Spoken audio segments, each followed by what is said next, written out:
Good morning and welcome to Alternatives. I'm Al DiGiacomo and we're here on a beautiful May morning in Hoboken, New Jersey. And I am joined with now Baltimore artist Lawrence Weisgall. Lawrence, you seem to have a real connection with welded metal sculpture.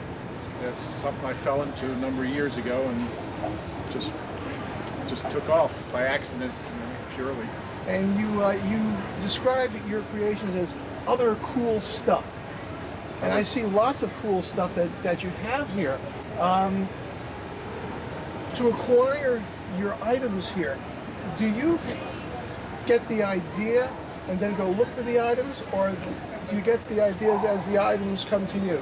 Usually as the items come, when I find stuff, I go out and search all the time. I'm always going through junk piles and always going through junk yards and yard sales and flea markets, and I'll see something and it'll trigger, maybe somebody had said something before that they wanted something specific, or somebody had mentioned something and it'll trigger it, and I'll know exactly what I'm going to do.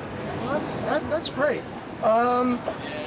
Most of the stuff I would say is recycled then. You're recycling old things and turning it into really cool stuff. Thank you. Yeah, I've always been into, I like seeing something that can be turned, something that has a shape that you can turn into something else. You know, it gives you an idea, like a spoon for a saxophone.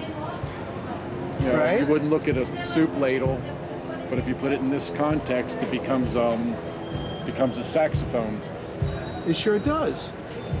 It's, How did you acquire the skills? Did you do this as a small boy? Have you been doing this for a while? How did you come to master the craft of metal? I've always been an artist. I've always played music since I was a little kid. I draw, and I grew up in an artistic family, and I've just always been kind of artsy. You know, and this was all fluke. The metal part was a fluke. I started out doing this stuff with the silverware. Right. And I met my wife at a show, and she was doing welded metal stuff, and her father's an old welder. And then she started doing the silverware stuff, and I started welding. And he taught me how to weld, and that's what I've been doing ever since. The one with the flute over here. What is that called? That's a very interesting piece. That's my tribute to Jethro Tull, because Ian Anderson always played with his leg up, and all the parts are, everything that's on him just about is recycled. The ball bearings come from a company that rewinds electric motors. I get the ball bearings from them, I cut them apart. The mouth is a chain link. The flute actually came out of a fire at a music store in Baltimore. All my instruments came out of a fire, really. Pieces of fence, part of an old fence. Just rebar and stuff like that. Rebar. How long does a piece like that take you to work, Lawrence? Usually a couple hours. Really? As soon as I get a picture of what's going to happen in my head, then it's I know what I'm going to do. I mean, it must take some muscle to be moving half-inch rebar and stuff like that, doesn't it? That and lots of heat. Really? Really? Use a torch. That's great. Well, let's see. You do a lot of things with utensils. And before we do that, let's take a look at this. Is that a French horn, a trombone? I'm not sure what kind of horn it is. I got the horn complete. I never get complete instruments. Right. And this is the one time, and I'd always wanted to, I thought the lamps would look really cool like this.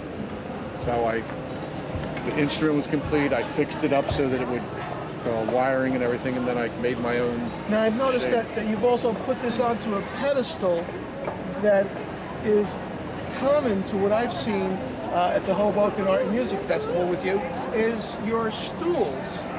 Your stools are a very common staple. Well, this started out, somebody brought me a water meter cover from New Orleans. And they asked me to make them a table. They asked to make a table, and I sat down and I was sitting on the table one day, and I said, "Oh, that's really comfortable." So I went out looking for them, and I found somebody that could get me water meter covers in Baltimore, and so I made stools. They went through some metamorphosis to get to the right, where they are today, but they're really quite comfortable. And I see that you also do a lot of the what do you call them? Figurines or? Yeah, yard sculptures and stuff like that. What's, Well, as you can see, I do a lot of stuff for the garden. Everything's made from recycled metal. The colored metal came out of a school. This is all the lockers. I was at the dump one day and throwing stuff away. I actually brought home a bigger load than I took there that day because the guy was throwing away all this colored metal, and I wanted it.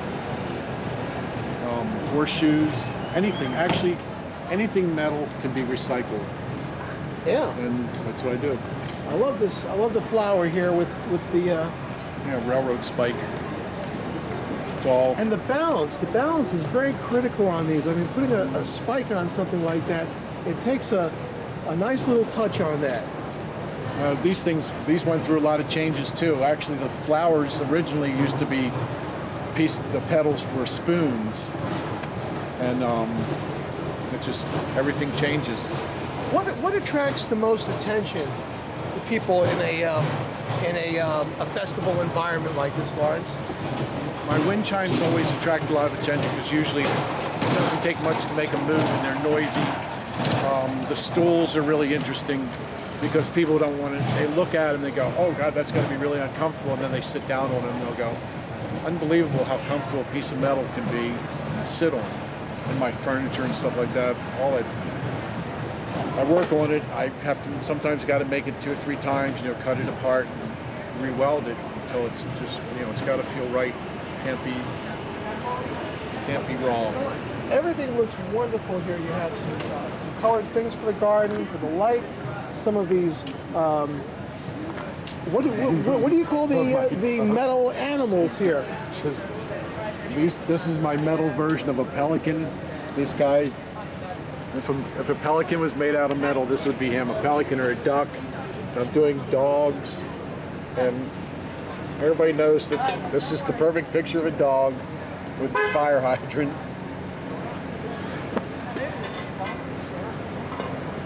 A lot of practical things too, like the hose, the garden hose holder. Yep.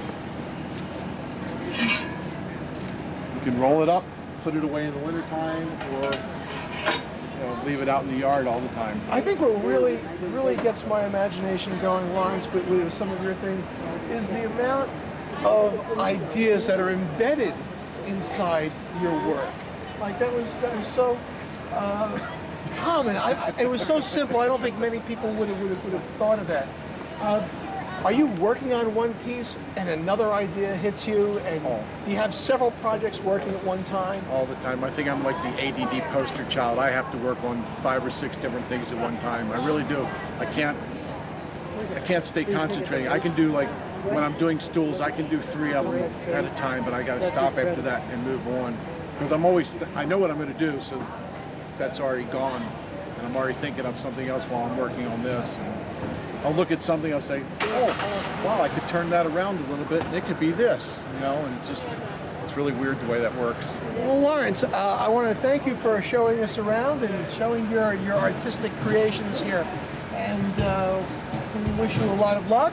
And again, Lawrence Weiskell is the artist for Wonder Windworks, and lots of other cool, unique stuff. Thank you. We'll be back with more.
Well, welcome back. We're at an arm's length interview right here, and I'm with Brendan O'Hara.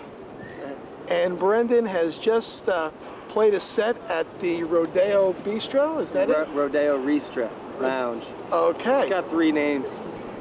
And it was a wonderful set, so I've asked him to come out onto the street here and to play us a number here at the Hoboken Art and Music Festival. So I'm going to turn the camera around and put it on to Brendan O'Hara. Brendan, what are you going to play for us? I'm going to play a song called Royalty. Royalty. And if we have time, maybe we can do another one? Certainly. Great. If we got time. We have all the time in the world. I think we got plenty of time. It's beautiful. Okay, so stay with us and let me get back behind the camera.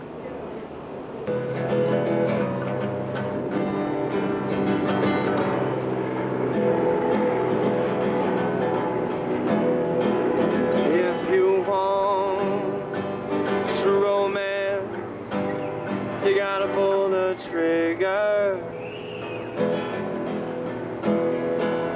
If you want her to dance, got to pay full figure. 'Cause money is blood, blood is love, and love is royalty. Well, I'm dying to know what your hands feel like without splinters. Yeah, I'm dying to know what your lips taste like after winter. 'Cause honey is smooth, smooth as you, and you are royalty. Royalty. Royalty, serve me, I'll do the same to thee. Royalty. Well, the lady's guitar lays on top of my strings. The sound that it makes, so the heaven it brings. Song is light, light is life, and life is a royalty. Royalty, royalty, serve me, I'll do the same for thee.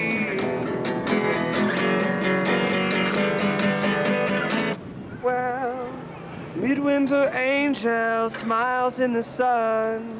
I lie in a light, for she is the one. I watch her come like seasons loyally. Oh, she is the one, for she is royalty. And blood is honey, honey is song, song is light, light is love, and she is royalty.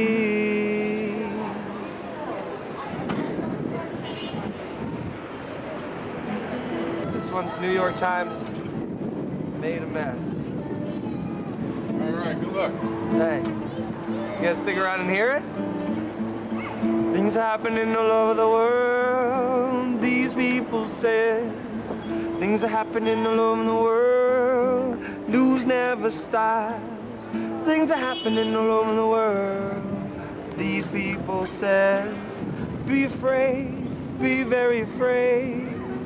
These people say, be very afraid. where we got that fear-based bullshit all over the media waves. So much damn stress causing people to be crazy. So they search for security in anything that lacks purity. Got to go out and buy. They say go out and buy. Each time Anchorman Joe opens his self-righteous mouth to breathe, the people get dumber because only bullshit comes out. Connie agrees. Camera angles then change like a mangy dog with fleas. Barely scratching the surface, not really concerned with passing on the good words. There are new cowboy with just a herd. Getting branded by name brands, buying lies at the newsstands with corporate coffee cups in hands. We play right into their plans. Well, here comes a snowstorm, buy a new shovel and water. Here comes an invasion, daddy protect your young daughter. Well, things happening all over the world. These people say things are happening all over the world. News never stops. Things are happening all over the world. These people say, be afraid, be very afraid. Be afraid, these people say. Well, dad comes home with daughter's new drugs cause they got a prescription. Daughter comes home with a tattoo he don't like, but he didn't read the inscription. Didn't bother to see that it's just love in a language he already prejudged. She's the one with that baggage and that old racist grudge. She's the one trying to change things, trying to rise above. Now that push came to shove. Now that bush came to shove, well, boys and girls getting sucked in by fools on every telling lies station, being circumcised of their concentration, not to mention their imagination, being distracted by Britney's new boobs or handsome WB smile. The media would lose if they were put on trial for manipulation of what once was a promising nation. But you know we'd all be guilty for swallowing the cheesy MTVB, the idea of artistic elevation, but not even close, cause that's like penetration on a white picket fence pose.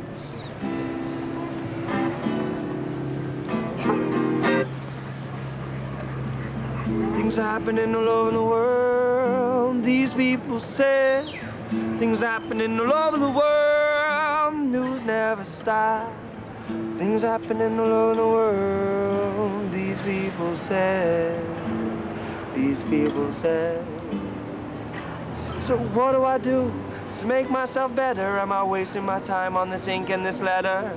It's a good thing I only can affix value to 26, cause if I had 11 more, I'd say I'm heartsick. In completely new symbols, I'd say I'm heartsick, oh. But I'll do what I am, H-E-A-R-T-S-I-C.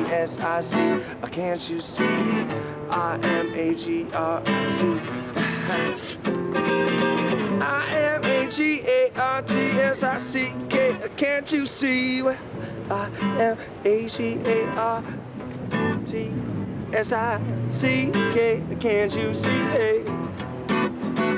Things are happening all over the world. These people say.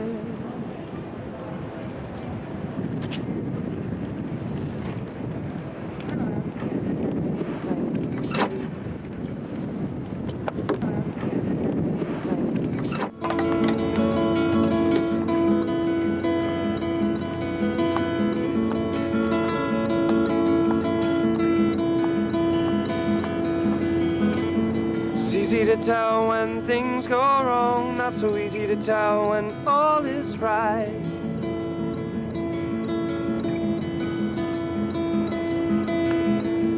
Didn't anybody tell you that bad news travels twice as fast? Didn't anybody tell you that? Oh, I need to know. Oh, didn't you know?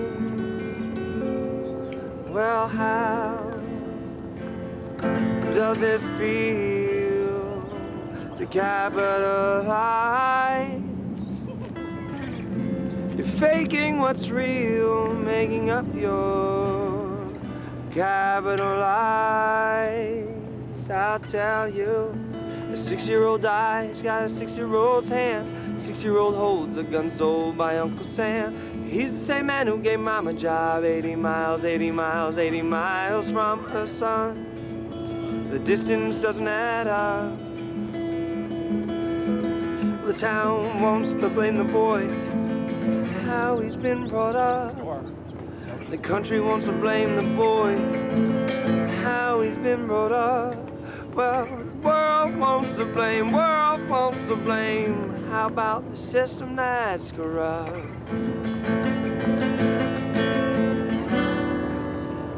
Oh, I need to know,